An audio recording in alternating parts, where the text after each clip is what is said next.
Friends, welcome. This is Neetu Kumari. तो आज हम देख सकते हैं कि हम बात करने वाले हैं शीत युद्ध की विशेषताएं। यानी कि आज का जो टॉपिक है वो है कैरेक्टरिस्टिक्स ऑफ कोल्ड वॉर। ये जो टॉपिक है ये हमारा बीए का 6th सेमेस्टर का टॉपिक है और इसमें ये जो चैप्टर है हमारा बीए 6th सेमेस्टर में चैप्टर है कोल्ड वॉर। तो उससे रिलेटेड हम बात करेंगे कि कोल्ड वॉर जो हुई थी तो उसके कौन कौन से फीचर्स हुए थे, उसमें क्या क्या चीज़ों को ऐड किया गया था। सबसे पहले मैं आपको बताऊंगी कि कोल्ड वॉर जो है उसको किया क्यों गया था या इसमें होता क्या है, क्या चीज़ है कोल्ड वॉर। ठीक है, तो वो चीज़ हम बात यहाँ पे करने वाले हैं। इससे पहले मैं आपको बता दूं कि +1 +2 की सोशियोलॉजी, बीए की सोशियोलॉजी, एमए की सोशियोलॉजी, मतलब बीए का जो पॉलिटिकल साइंस है, हिंदी व्याकरण है, एमसीक्यू क्वेश्चंस है। अगर आप बीएड एंट्रेंस और सीटेट एंट्रेंस की तैयारी कर रहे हो पेपर 2 के लिए स्पेशली, जिसमें आपसे जनरल नॉलेज पूछी जाएगी, तो उससे संबंधित एमसीक्यू क्वेश्चन जो है आपको मेरे चैनल पर आराम से मिल जाएंगे, आप देख सकते हैं। ठीक है, तो चलिए हम स्टार्ट करते हैं। सबसे पहले हम बात करते हैं कोल्ड वॉर के बारे में कि कोल्ड वॉर है क्या। देखिए, सबसे पहले क्या था कि हमारा जो पूरा विश्व था उसमें दो महाशक्तियां उभर कर आई थी। एक सोवियत गुट था और दूसरा हमारा अमेरिकी गुट था। ठीक है, सोवियत जो गुट था उसको सोवियत संघ के द्वारा बनाया गया था और जो हमारा दूसरा जो हमारा अमेरिकी गुट था उसको अमेरिका और उसके जो कुछ देश थे उन्होंने इसको मिलकर बनाया था। तो दोनों ही जो देश थे वो बराबर में पावरफुल थे। सोवियत संघ भी बहुत ही पावरफुल में था और जो अमेरिकी गुट है वो भी बहुत ज्यादा ही पावरफुल में था। दोनों एक दूसरे के बराबर थे, ऊंचा नीचा कोई कम ज्यादा उनके बीच में नहीं था। तो ये जो दोनों देश थे, इन दोनों देशों के बीच में एक दूसरे को नीचे गिराने की होड़ लगी हुई थी। अमेरिकी गुट चाहता था कि सोवियत संघ टूट जाए या फिर मैं उसको हरा दूं ताकि मैं इकलौती पूरे विश्व में एक शक्ति बन जाऊं। जब वो इकलौता एक पूरे देश में शक्ति बन जाएगा तो सारे जितने भी विश्व में काम होंगे वो उसके अकॉर्डिंग ही होंगे, यानी वो पूरे देश पर दुनिया पर राज करेगा। ऐसा ही सोवियत संघ भी सोच रहा था कि अमेरिकी गुट जो है टूट जाए या फिर मैं उसको हरा दूं ताकि मैं पूरे विश्व में एक बहुत बड़ी शक्ति बनकर उभर जाऊं। ठीक है, तो दोनों के बीच में क्या था, दोनों के जो मन में क्या था, दिमाग में क्या था, एक दूसरे को नीचा दिखाने की होड़ लगी हुई थी।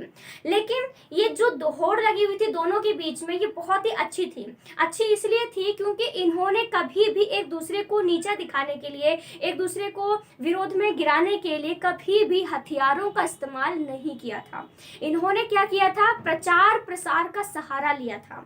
इन्होंने कभी भी मार काट, खून खराबा, अस्त्र शस्त्र, इन सभी चीजों का इस्तेमाल कभी भी नहीं किया था। इन्होंने सिर्फ बातों से लड़ाई की थी। एक दूसरे को बोलते हैं ना बातों से लड़ाई करना, ठीक है, तो वो इन्होंने एक दूसरे के खिलाफ की थी और इसी को ही शीत युद्ध कहा गया है। शीत युद्ध का मतलब है ठंडा युद्ध। ठंडा क्योंकि गर्म खोलता वाला जो युद्ध है वो होता है जिसमें अस्त्र शस्त्रों का इस्तेमाल किया जाता है, मारकाट होती है, खून खराबा होता है, काफी कुछ होता है। लेकिन जो शीत युद्ध है, जो ठंडा युद्ध है, इसमें सिर्फ बातों से ही एक दूसरे को नीचा दिखाने की, एक दूसरे के खिलाफ आरोप प्रत्यारोप सब कुछ उन्होंने करने की कोशिश की थी, लेकिन कभी भी हथियारों का इस्तेमाल नहीं किया गया था और इसे ही हम शीत युद्ध कहते हैं। आई होप कि आपको जो इसकी इंट्रोडक्शन है वो पूरी तरह से कवर हो गई होगी। ठीक है, तो शीत युद्ध क्या है ये जानना बहुत जरूरी था क्योंकि उसके बाद ही आपको ये पता चलेगा कि हमारा जो इसकी विशेषताएं हैं वो क्या होती हैं। अगर आपको कोल्ड वॉर के बारे में ही नहीं पता है कि कोल्ड वॉर क्या है तो आप उसके कैरेक्टरिस्टिक्स तक नहीं पहुंच पाओगे। हर चीज को करने का तरीका होता है, एक सीक्वेंस होता है जो आपको पता होना चाहिए। ठीक है, तो चलिए, तो मैंने इसका आपको फीचर्स बता दिया, सॉरी इसका इंट्रोडक्शन बता दिया। अगर आप बीए में बैठे हो, क्वेश्चन आपके सामने पेपर में बैठे हो, बीए का अपनी बीए की है या कोई भी आप सब्जेक्ट कर रहे हो, ठीक है, कोई भी आप कोर्स कर रहे हो, वहां पर अगर आपको इस तरह के क्वेश्चन लिखने को दिए जाते हैं जो कि लॉन्ग होते हैं तो उसको लिखने का तरीका भी होता है।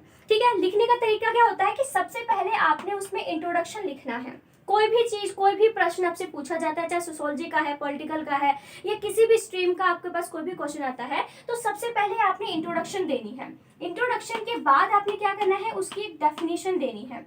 ठीक है, इंट्रोडक्शन के बाद आपने डेफिनेशन देनी है जिसको हम हिंदी में परिभाषा कहते हैं। ठीक है, बस थोड़ा सा टाइम लूंगी मैं आपका, जो कि बहुत जरूरी है। आप क्या करते हो, आपको जब पेपर में आपका रिजल्ट आता है ना तो आप कहते हो यार इतने कम नंबर क्यों आए हैं, मैं तो सारा लिखा था, मैं तो सारा याद भी किया था, मैं तो क्लास में सबसे अच्छा था, मैम बोलती थी कि बहुत बच्चा इंटेलिजेंट है, मेरे फिर भी नंबर क्यों आए। पता है क्यों नंबर कम आते हैं, क्योंकि आपको लिखने का फॉर्मेट नहीं पता होता है। एक जब क्वेश्चन को अटेम्प्ट करते हो ना तो उसका एक तरीका होता है, एक सीक्वेंस में लिखने का तरीका होता है। कई बार बच्चे इसी चीज में मार खा जाते हैं, वो याद तो बहुत कुछ कर लेते हैं, उन्हें सब कुछ पता होता है, लेकिन वो उसको प्रेजेंट नहीं कर पाते हैं। पेपर को प्रेजेंट करने का तरीका होता है। बहुत बच्चे ऐसे होते हैं जो क्लास में आपसे कम पढ़ते हैं, जिनको आप टफर भी बोलते हो, उनके आपसे नंबर ज्यादा आ जाते हैं। पता है क्यों? क्योंकि वो पेपर को प्रेजेंट करने का तरीका जानते हैं। वो थोड़ा सा लिख के आते हैं, आपने देखा होगा किसी का भी तो बहुत ही थोड़ा सा लिखा होता है, लेकिन फिर भी उनके नंबर आपसे ज्यादा होते हैं, सिर्फ इसलिए क्योंकि पेपर में उनका जो फॉर्मेट होता है, प्रेजेंटेशन का जो तरीका होता है, वो बहुत ही अच्छा होता है। मेरी क्लास में +1 में थी एक लड़की, तो सोशियोलॉजी का हमारा पेपर था, तो मैंने बहुत सारा लिखा हुआ था, 3-4 पेज भर दिए थे मैंने, 6 मार्क्स का क्वेश्चन था, तो फिर भी मेरे उस लड़की से कम आए थे। और उस लड़की ने, मैंने 4-5 पेज लिखे हुए थे, लेकिन उस लड़की ने सिर्फ और सिर्फ जो है 3.5 पेज लिखे थे, फिर भी उसके मुझसे ज़्यादा नंबर थे, सिर्फ इसलिए क्योंकि पेपर को लिखने का तरीका उसे पता था। हमारे पास नॉलेज बहुत होती है, लेकिन उसको प्रेजेंट कैसे करना है, कैसे गो थ्रू करना है लोगों को, वो हमें नहीं पता होता है। उसी का ही आपको पता होना बहुत ज़्यादा जरूरी, जो मैं आपको बता रही हूँ। देखिए, इस टॉपिक से रिलेटेड तो मैं आपको पढ़ा दूंगी, आप उससे रिलेटेड नॉलेज ले लोगे, लेकिन पेपर को लिखने का तरीका आपको आ जाएगा ना, तो नॉलेज प्लस तरीका जब मिल जाएंगे तो आपके नंबर बहुत ज्यादा ही अच्छे आने वाले हैं। ठीक है, तो सबसे पहले हमें क्या लिखना है? इंट्रोडक्शन। कोई भी चीज पूछी हो, सबसे पहले उसके बारे में इंट्रोडक्शन देना है कि हाँ जी ये टॉपिक है, इसके बारे में ऐसा ऐसा हुआ था, थोड़ा सा ब्रीफ जो चीजें आपने इंट्रोडक्शन में लिख देनी है। दूसरी चीज है डेफिनेशन, यानी कि परिभाषा। परिभाषा आपने कम से कम 2 लिख के आनी है। 2 इसलिए लिख के आनी है क्योंकि परिभाषा के आपको जो है वो 2 मार्क्स मिलते हैं। ठीक है, परिभाषा के 2 मार्क्स मिलते हैं और 2 मार्क्स आपको इंट्रोडक्शन के भी मिलते हैं। तो इंट्रोडक्शन में कम से कम आप लिखना चाहो तो 7 से 8 लाइनें, ठीक है, 7 to 8 लाइन जो है आपको इंट्रोडक्शन में लिख के आनी है, क्योंकि जो इंट्रोडक्शन होता है उसमें आपके 2 मार्क्स लगते हैं। फिर है डेफिनेशन। डेफिनेशन भी आपने एक डेफिनेशन, सिर्फ और सिर्फ एक डेफिनेशन नहीं लिख के आनी है, आपको 2 डेफिनेशन वहां पर लिख के आनी है, क्योंकि आपको 2 मार्क्स मिलते हैं, यानी कि एक डेफिनेशन का 1 मार्क्स, यानी कि 2 डेफिनेशन के कितने हुए? 2 मार्क्स बन जाते हैं। ठीक है, उसके बाद आप लिखोगे फीचर। ठीक है, फीचर या फिर आपसे जो भी क्वेश्चन में पूछा गया है, ठीक है, सबसे पहले ये जो 2 चीजें है ना, वो हर एक क्वेश्चन में इसी सीक्वेंस में होनी चाहिए। ठीक है, ये आपको पता होना चाहिए। फिर फीचर्स जितने भी आपको इसके पता है, 1 पॉइंट है, 2 है, 3 है, जितने भी आपको इसके फीचर्स यानी कि विशेषताएं पता है, फीचर्स कह लो, कैरेक्टरिस्टिक्स कह लो, उसकी हिंदी जो है वो एक ही होती है, वो है विशेषता। ठीक है, तो ये हमें जरूर लिख के आनी है। ठीक है, और 4th नंबर पे जो भी आपसे पूछा है, मान लो उसके उन्होंने इस तरह से क्वेश्चन डाल दिया है कि शीत युद्ध की विशेषताओं की जो शीत युद्ध है उसकी विशेषताएं बताने के साथ साथ उसके एलिमेंट भी बताइए। अगर इस तरह से कोई क्वेश्चन आपसे मान लो एलिमेंट भी इसमें पूछ लिया है, तो आपको इस वजह इसके एलिमेंट्स भी पता होने चाहिए। और लास्ट में जो सबसे जरूरी है, अगर कोई और चीज पूछी है तो वो भी आप ऐड कर सकते हो। ठीक है, जो भी क्वेश्चन में पूछा है हर चीज को अटेम्प्ट करना है, चाहे थोड़ा सा ही क्यों ना करके आइएगा। और लास्ट में आपका ये, जिसको बच्चे जो है बिल्कुल भी इंपॉर्टेंस देके राजी नहीं है, इसको हम लोग बोलते हैं निष्कर्ष। और इसको इंपॉर्टेंस देना बहुत बहुत बहुत ज्यादा जरूरी है। क्यों? क्योंकि इसके आपको 2 मार्क्स मिलते हैं। जब भी कोई क्वेश्चन फॉर्मेट किया जाता है, उसको बनाया जाता है, तो उस फॉर्मेट में जो है मार्क्स को भी डिवाइड कर दिया जाता है। जैसे कि मैंने आपको डिवीजन बताया हुआ है कि इंट्रोडक्शन अगर आप भूल गए हो, 2 मार्क्स खुद ही काट लीजिएगा। कंक्लूजन भूल गए हो लास्ट में लिखना, 2 मार्क्स खुद ही काट लीजिएगा। आपको सिर्फ जो मार्क्स मिलेंगे डेफिनेशन के मिल जाएंगे और बीच में से मिल जाएंगे। आपके 4 नंबर तो आप ही खुद काट के आ चुके हो, क्योंकि आप ना ही तो इंट्रोडक्शन लिख के आए हो, ना ही आप जो है वो कंक्लूजन लिख के आए हो। पेपर को लिखने का तरीका जरूर फॉलो करना है, बहुत ही ज्यादा जो है प्रभाव पड़ता है। और मैं एक चीज और आपको यहाँ पर बता देना चाहती हूँ कि मान लो अगर आपने फीचर लिखनी है, ठीक है, मैं थोड़ा साफ कर देती हूँ इसको। अगर आपने इसकी विशेषता लिखनी है तो विशेषताओं को सीधा पॉइंट मत लिखिएगा, जैसे कि आपने पॉइंट हेडिंग लिखी और ऐसे करके एक्सप्लेनेशन का शुरू कर दिया। नहीं, सबसे पहले आपने क्या करना है, ये हेडिंग लिखनी है बीच में, फिर ऐसे करके कुछ लाइनें मारनी है, फिर ऐसे बॉक्स बना लो, इसका बॉक्स बन गया, इसका बन गया और इसका बन गया, और इसमें आपने पॉइंट को सबसे पहले शो कर देना है। एक्सप्लेन करने से पहले कि आप कौन कौन से पॉइंट को एक्सप्लेन करने वाले हो, इस तरह से स्ट्रक्चर बना दो। जो एग्जामिनर पेपर चेक करता है ना, आपकी हर एक लाइन को वो नहीं पढ़ता है कि आपने क्या लिखा है। आप जब स्ट्रक्चर बना के आ जाओगे तो वो स्ट्रक्चर में ही पॉइंट पढ़ लेगा, तो नीचे के पॉइंट में आपने क्या एक्सप्लेन किया है वो नहीं पढ़ने वाला। उसको पता चल जाएगा कि बच्चे ने ये फीचर नीचे एक्सप्लेन किए होंगे। ठीक है, तो ये भी जरूर कह के आइएगा। हमने बहुत किया है, मैंने बहुत किया है, मेरे सर ने बताया था, और तब से लेकर मार्क्स में सच में कह रही हूँ कि मार्क्स में बहुत बढ़ोतरी हुई है। क्योंकि अगर आप सीधा ही लिखने पॉइंट को एक्सप्लेन कर दोगे तो बहुत थोड़ा सा बोरिंग लगता है, टीचर का टाइम भी बहुत जाता है। लेकिन वो सीधा आपका स्ट्रक्चर देख लेगा, टाइम बहुत बचेगा और आपको मार्क्स भी दिखने में भी तो अच्छा लगता है ना। प्रेजेंट करने का तरीका ही मैं आपको यहाँ पे बताने वाली हूँ, ठीक है। तो मैं बता चुकी हूँ, सॉरी। तो अब हम बात करने वाले हैं कि ये जो हमारा शीत युद्ध है, ठीक है, इसके कौन कौन से फीचर्स हमें देखने को मिलते हैं, ठीक है। शीत युद्ध की कौन कौन सी विशेषताएं हैं जो कि आपको पता होना बहुत ज्यादा जरूरी है। क्योंकि अगर हम कोल्ड वॉर जब पढ़ते हैं तो उससे रिलेटेड और भी बहुत सारी चीजें हैं जो हमें आती है पेपर में लिखने के लिए, लेकिन ज्यादातर जो क्वेश्चन आपसे पूछ लिया जाता है वो इसकी विशेषताओं के बारे में ही पूछा जाता है कि सबसे पहले आप इसकी विशेषता बताइए। अगर वो नहीं पता है तो फिर आपको कुछ नहीं पता, ठीक है। सबसे पहली विशेषता आती है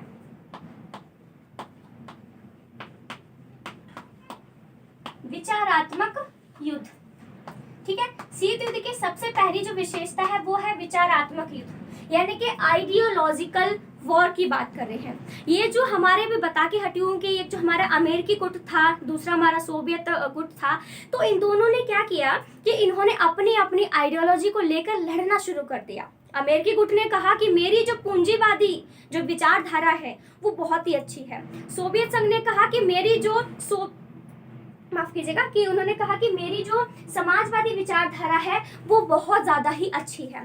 तो दोनों ही जो ये जो शक्तियां थी उन्होंने अपनी अपनी विचारधारा को फैलाना शुरू कर दिया। जो जितने भी अविकासशील देश थे, यानी कि अनडेवलप्ड जो हमारे देश थे, उनके बीच में बात को फैलाना शुरू कर दिया कि अमेरिकी गुट ने कहा कि जी हमारी आइडियोलॉजी बहुत अच्छी है, सोवियत संघ ने कहा हमारी आइडियोलॉजी बहुत अच्छी है। जैसे आज की जो पॉलिटिकल पार्टीज करती हैं कि हाँ जी हमारी आइडियोलॉजी अच्छी है, हम गरीबी हटाओ का नारा लगा रहे हैं तो गरीबी हटा ही देंगे। ऐसा होता तो कभी है नहीं। आज तक तो मैंने इतने में बड़ी हो चुकी हूँ कि मैंने तो कभी इस चीज़ को सुना नहीं। मैं 19 साल की हूँ आज के प्रेजेंट टाइम में, और ठीक है, और अभी तक मैंने कभी भी नहीं ये चीज़ देखी है राजनीति में, जब से मैंने स्पेशली होश संभाला है, कि जो बोला गया है वो करके दिखाया गया हो, उसमें कहीं ना कहीं कमी जो है राजनीतिक खुद ही छोड़ देते हैं, ठीक है। तो ये जो दोनों गुट थे, ठीक है, ये जो दोनों गुट थे इनके बीच में ही अपनी अपनी आइडियोलॉजी को लेकर युद्ध चढ़ा हुआ था।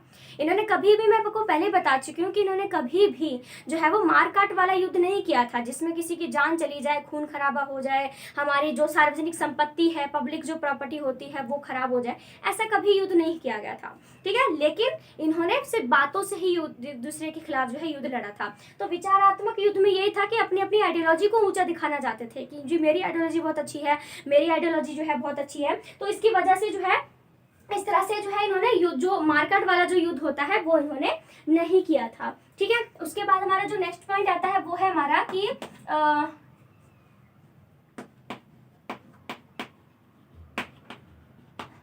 विधियां अलग। अब विधियां अलग क्या थी, तो जैसे कि आपने देखा होगा कि पहले की, जैसे कि आपने युद्ध देखे होते हैं फिल्मों में, राजा महाराजा जब युद्ध लड़ा करते थे तो कैसे युद्ध लड़ते थे बताइए, है ना। तलवारों का यूज करते थे, जो तोप होती हैं, बम होते हैं, तोप उस टाइम के बम भी होते हैं, मतलब बम जो होते थे उस टाइम की तोप हुआ करते थे। तो पहले के जो युद्ध लड़े जाते थे वो तलवारों से लड़े जाते थे, जो तोप होती हैं उनसे लड़े जाते थे, जिसमें दोनों पक्ष के बहुत सारे जो सैनिक थे वो मारे जाते थे। और स्पेशली जो राजा हार जाता था तो उस राजा को भी अपनी जान गंवानी पड़ती थी। तो इसमें आप देख सकते हैं कि कितनी ज्यादा मारकाट हो रही है, खून खराबा हो रहा है, सब कुछ तहस नहस हो रहा है, उनका पूरा जो साम्राज्य होता है राजा का वो सारा ही खत्म हो जाता है, ठीक है। फिल्मों में भी आपने देखा होगा कि हीरो और विलन जब लड़ते हैं तो एक दूसरे को कितना चोट पहुंचती है, पूरे लाल लाल खून में हो जाते हैं। तो खून खराबे वाला वो युद्ध चल रहा होता है उनके बीच में, लड़ाई कह लो, युद्ध कह लो, ठीक है। लेकिन ये जो हमारे दोनों गुट थे, जो अमेरिकी गुट था और जो सोवियत हमारा गुट था, ठीक है, इनके बीच में कभी भी मारकाट वाला युद्ध नहीं लड़ा गया था। इस युद्ध को लड़ने के जो विधियां थी, जो तरीके थे, जो विधियां थी, तरीके थे, बिल्कुल अलग थे। पहले के जो युद्ध होते थे उसमें हम अस्त्र शस्त्र का इस्तेमाल करते थे, लेकिन इन्होंने इस शीत युद्ध को लड़ने के लिए प्रचार प्रसार का इस्तेमाल किया। रेडियो, टेलीविजन, समाचार पत्र, पत्रिकाएं, जो छोटी छोटी पत्रिकाएं होती हैं, लोगों के बीच में फैलाना शुरू कर दिया। रेडियो पे अपने जो विचारधारा है, अपनी जो बातें हैं लोगों के मन में डालनी शुरू कर दी, देशों के मन में डालनी शुरू कर दी। इधर से सोवियत संघ ने भी अपना प्रचार प्रसार करना शुरू कर दिया। बाकी मैं इसमें यही बताना चाह रही हूँ कि नॉर्मल जो युद्ध होते हैं उसमें अस्त्र शस्त्र का इस्तेमाल करते हैं, लेकिन इन्होंने अपना जो अस्त्र शस्त्र बनाया वो प्रचार प्रसार और जनसंचार के जो साधन है उनका इस्तेमाल करके जो है इन्होंने इसका जो है वो किया था। ठीक है, उसके बाद हमारे पास आता है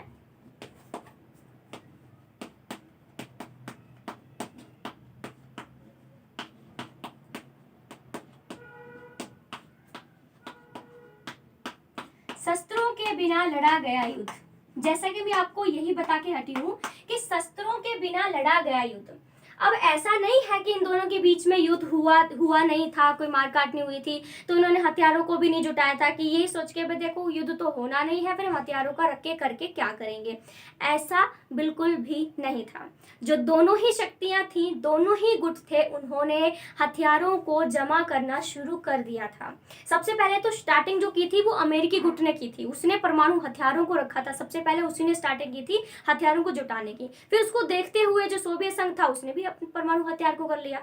अब वो क्यों ना करे भाई, उसको सोवियत संघ को ऐसा लगने लगा कि अगर अमेरिकी जो गुट है उसके पास अगर हम जो परमाणु हथियार है तो वो तो कभी भी हम पे हमला करके पूरी तरह से खत्म कर सकता है हमको। इसलिए उसने भी हथियारों को जुटाना शुरू कर दिया, देशों को अपने गुट में शामिल करवाना शुरू कर दिया, करना शुरू कर दिया। तो इस प्रकार से जो है ये शस्त्रों के बिना लड़ा गया युद्ध जरूर था, लेकिन इसमें शस्त्रों का जो चुनाव होता है, जो भी उसको इकट्ठा करते हैं, ठीक है, तो वो जो है इन्होंने हमेशा ही इस चीज को बरकरार रखा था कि हम जो है अपने जो अस्त्र शस्त्र हैं हमारे कभी भी वो काम आ सकते हैं, कभी भी उनकी जरूरत पड़ सकती है। तो फिर उन्होंने हथियारों को जुटाना भी शुरू कर दिया था।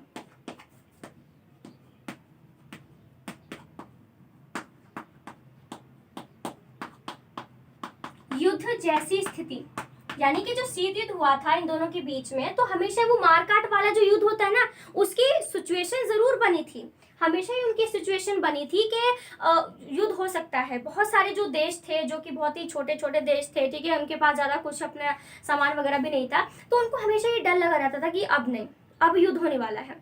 उनको इस बात का डर था कि अगर इन दोनों के पास परमाणु हथियार है, अगर दोनों के बीच में युद्ध हो गया, छिड़ गया युद्ध, तो हम सभी उसकी चपेट में आ जाएंगे, हम सभी को नुकसान होगा। देखिए, जब भी कोई दो देशों के बीच में युद्ध होता है ना, तो सिर्फ वही दो देश उससे प्रभावित नहीं होते हैं, और भी देश हैं जो उससे प्रभावित होते हैं। मैं अभी करंट का एग्जाम्पल देती हूँ आपको, यूक्रेन और यूरोप, ठीक है, यूरोप और जो यूक्रेन है, दोनों के बीच में युद्ध चल रहा है ना। तो इससे क्या हो रहा है, सिर्फ यूक्रेन में ही तबाही हो रही है, यूरोप में ही तबाही हो रही है? नहीं, हमारे भारत को भी इसका नुकसान उठाना पड़ रहा है।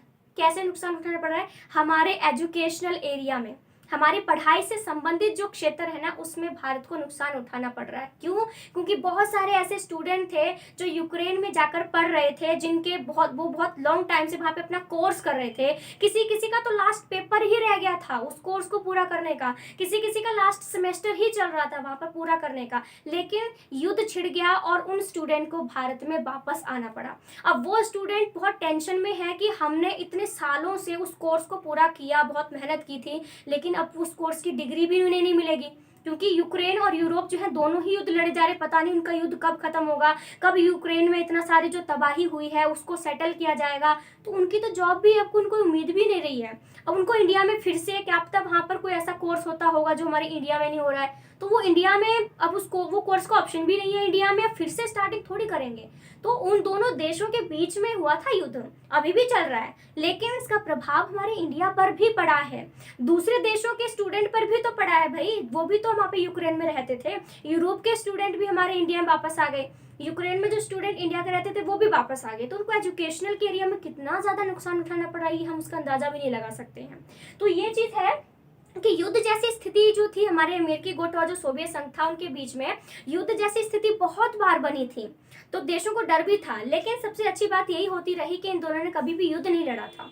आमने सामने बोलता ना, आज आमने सामने आई जा तू मेरे, इन्होंने ऐसा कभी नहीं किया था, क्योंकि इन दोनों को अच्छे से पता था कि अगर युद्ध हुआ तो दोनों ही खत्म हो जाएंगे, इसलिए उन्होंने युद्ध किया ही नहीं। वो हमेशा उन्होंने एक सिचुएशन बना के रखी मिडल वाली, ना ही तो उन्होंने बातचीत से मसला सॉल्व करने की कोशिश की, ना ही तो उन्होंने युद्ध से मसला सॉल्व करने की कोशिश की। हमेशा ये कश्मकश वाली जो सिचुएशन होती है वो उन्होंने बना के रखी, ठीक है। तो ये चीज है हमारी कि युद्ध जैसी जो सिचुएशन है वो कई बार हमें देखने को मिली थी, लेकिन जो युद्ध था उनके बीच में कभी भी नहीं हुआ था, ठीक है। अब नेक्स्ट पॉइंट हमारे पास आता है इसमें, आर्थिक सहायता। अब ये जो हमारे दोनों गुट थे, इन्होंने क्या किया, जो इकोनॉमिक हेल्प होती है, जो आर्थिक सहायता होती है, उसका भी सहारा लेना शुरू कर दिया। अब किस संदर्भ में लिया, क्योंकि अब इनको क्या था कि जो अमेरिकी गुट था, सोवियत जो गुट था, इन दोनों ने बोला कि हमें अगर अपनी शक्ति बढ़ानी है तो हमें और देशों को अपने गुट में शामिल करने पड़ेगा। जितने ज्यादा देश उसमें एक गुट में शामिल होते जाएंगे उतना ही उसकी पावर भी बढ़ती चली जाएगी। तो दोनों ने क्या किया कि जो अविकासशील देश थे, ठीक है, जो देश डेवलप नहीं हुए थे, जो भी विकासशील, जो अविकास थे, ठीक है, विकासशील थे, ठीक है, तो उनको उन्होंने जो है वो आर्थिक सहायता देना शुरू कर दिया कि हम तुम्हें खाने पीने के लिए बहुत सारा पैसा देंगे, ठीक है। तो उनका काफ़ी हेल्प की, और बाद में उन्होंने बोला कि देखो भाई, हमने तुम्हारी हेल्प की थी, अब तुम्हें हमारे गुट में शामिल होना पड़ेगा। एक टाइप का ब्लैकमेलिंग तो नहीं कहेंगे, लेकिन धोखाधड़ी जैसा भी उन्होंने करना शुरू किया था। बहुत सारे ऐसे देश थे जो किसी भी गुट में शामिल नहीं होना चाहते थे, लेकिन वो गरीब भी तो थे। अब उनको सामने से वो ऑफर मिल रहा है कि तुम्हारी गरीबी को दूर करने के लिए हम तुम्हें पैसा देंगे, उनके पास चॉइस ही नहीं थी भाई। तो उन्होंने उनका पैसा ले लिया उनसे, उनको, ठीक है, और अपनी आर्थिक स्थिति को सुधारने की पूरी पूरी कोशिश की। तो बाद में उन्होंने बोला कि देखो भाई, हमने तो तुम्हारी बहुत हेल्प की थी, अब तुम्हें हमारे गुट में शामिल होना पड़ेगा। दोनों ही देशों ने इसी ट्रेजेडी का जो भी होता है, इसका इस्तेमाल उन्होंने किया था। स्ट्रैटेजी बोलेंगे, सॉरी, इस स्ट्रैटेजी का जो है दोनों ने ही इस्तेमाल किया, और दोनों को धोखाधड़ी से जो छोटे देश थे उनको शामिल किया। लेकिन इंडिया हमारा बहुत पहले से ही माइंडफुल है, ठीक है, वो किसी भी गुट में शामिल नहीं हुआ। उसने अपनी गुट निरपेक्ष नीति बनाई थी। वो ना ही तो सोवियत गुट में शामिल हुआ था और ना ही वो अमेरिकी गुट में हुआ था, ठीक है। उसके बाद हमारा आता है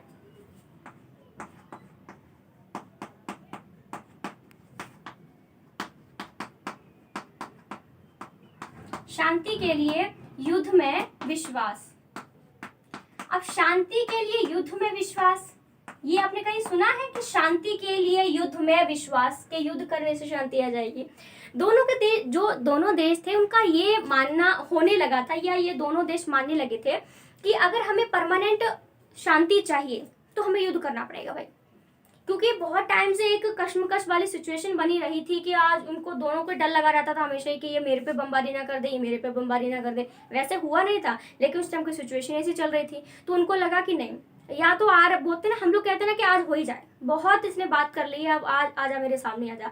तो दोनों ही देशों के बीच में इस चीज़ की सोच भी चली हुई थी कि नहीं, अब बहुत हम लोगों ने जो बातूनी बार होती है, ठीक है, उसको हमने कर लिया, ठीक है, अब हम जो है आमने सामने आ सकते हैं। तो दोनों की सोच में ये था कि अगर अब युद्ध हो ही जाना चाहिए, लड़ लेंगे, देखा जाएगा जो रिजल्ट निकलेगा, कम से कम शांति तो होगी, कोई एक जीत जाएगा, कोई एक हार जाएगा। लेकिन फिर भी इन्होंने अपने आप पर संयम रखा, कंट्रोल किया, और युद्ध जो है उन्होंने बिल्कुल भी नहीं किया था। इसके लिए उन्होंने क्या किया, युद्ध करने के लिए हथियार जरूर जुटा लिए थे, काफी सारे जो हथियार है वो उन्होंने जुटा लिए थे कि नहीं, हम तो आज युद्ध करके ही रहेंगे, ठीक है। लेकिन फिर भी उन्होंने थोड़ा सा अपने माइंड जो होता है, जो मन होता है, इसको उन्होंने जो है वो संभाल के रखा, ठीक है। उसके बाद हम बात करें इसमें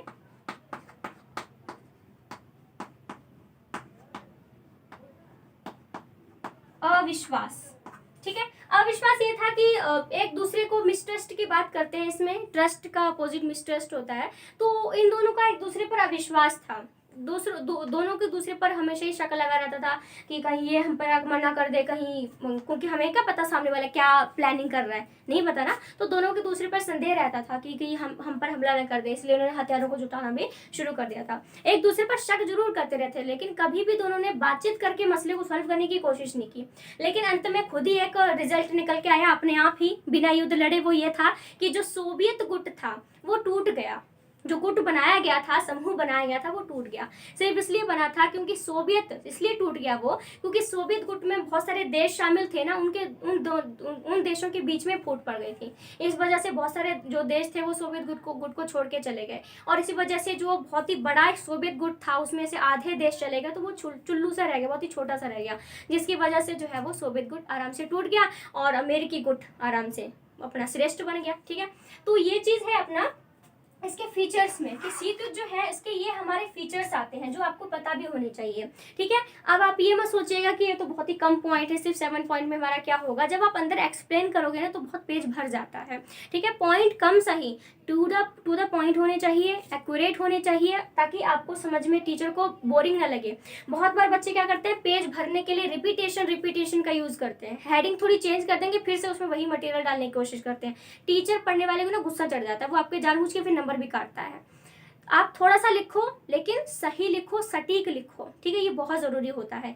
7 पॉइंट ही लिख के आ जाओगे पेपर में लेकिन टू द पॉइंट लिखोगे, सब कुछ एक लाइन मीनिंगफुल होगी, तो आपको एग्जामिनर पूरे के पूरे मार्क्स भी दे सकता है, ठीक है। जो मैंने पहले फॉर्मेट बताया था उसको फॉलो कीजिएगा और ये 7 जो पॉइंट्स हैं उनको ज़रूर याद कीजिएगा, समझिएगा। वैसे तो आपको मैं जब भी पढ़ाती हूँ तो मुझे हमेशा कमेंट आते हैं कि हमें याद करने की ज़रूरत नहीं पड़ी है, आपका समझ में आ गया खुद ही अपने आप से। तो वही चीज़ है, मैं समझाती इस तरह से हूँ कि आपको अच्छे से समझ में आ जाए, आपको याद करने की ज़रूरत जो है बिल्कुल भी महसूस ना हो, ठीक है। और ज़्यादातर जो है पॉइंट याद किया के जो बीच का जो मटेरियल है वो रिवाइज करने की जरूरत नहीं है, पॉइंट याद किए, टू द पॉइंट वहाँ पे पेपर में लिख दिए, इस तरह से लर्निंग होती है, वरना तो आप याद करते रह जाओगे, ठीक है। तो उस तरह से अपना जो टॉपिक है कवर हो चुका है। अगर वीडियो अच्छी लगी हो तो वीडियो को लाइक शेयर सब्सक्राइब जो भी आपका दिल करे आप कर सकते हैं।